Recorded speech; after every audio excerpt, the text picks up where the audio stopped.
Creamer Media's Mining Weekly is speaking to Jason Brewer, the CEO of Marula Mining. And Jason is also the chairperson of Neo Energy Metals. Jason, you seem to be here, there, and everywhere when it comes to mining in East Africa, Southern Africa, Central Africa. What are the opportunities that you see there? Does this, as an Australian coming in there, excite you? It does, because Africa has those resources largely untapped, potential that just hasn't been realized. And look, a lot of infrastructure that many countries around the world would be crying out for. So it's got all the necessary ingredients for successful mine development. And you were doing something down in South Africa. Can you tell us about that and your other activities around this place? South Africa's got something very close to my heart. I'm a mining engineer student, so my first job out of university was here with Gencor out at the Kinross mine. So it's always had a big part of my life, and it's so good to be coming back so often. Here in South Africa with Marula Mining, we have our big Blesberg lithium tantalum mine up in the Northern Cape. We have expanded that from 1,800 hectares up to 28,000 hectares in the Northern Cape. We've picked up adjoining licenses with former tungsten mines on. So a big critical metals focused there. And I think our intention in the Northern Cape there is really to create that as a critical metals hub, a big processing facility there, processing the lithium, the tantalum, the tungsten, and various other metals which we've identified in that area, hence why we've expanded so much. So a huge focus for us up there in the Northern Cape. And the Northern Cape is an incredible place, it really is.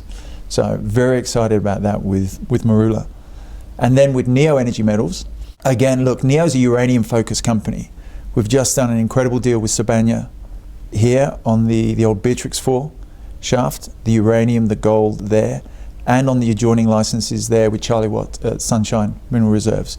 So we see a great opportunity there to become effectively South Africa's leading uranium producer over the course of the next 18 months. So you've got the infrastructure, you've got the resources, you've got the skill sets, things you don't find in other places. So South Africa offers a tremendous amount for what we're doing, what I'm driving, and I love it. The energy that I find here, we can get things done. And what about this Johannesburg Stock Exchange? You know, I mean, over 100 years old, it does have something sacred about it. Do you find that? Yeah, it's the way of getting people to invest and support what we're doing. You've got to have that stakeholder involvement. You've got to have people that can see the operation and want to support it. I think, you know, the JSE has played such an integral part in the growth of the mining sector here.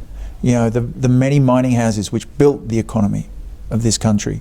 It's actually been a shame to see the number of mining companies diminish so rapidly on that exchange. And I know it's come about largely from consolidation and a number of those companies moving their primary focus offshore.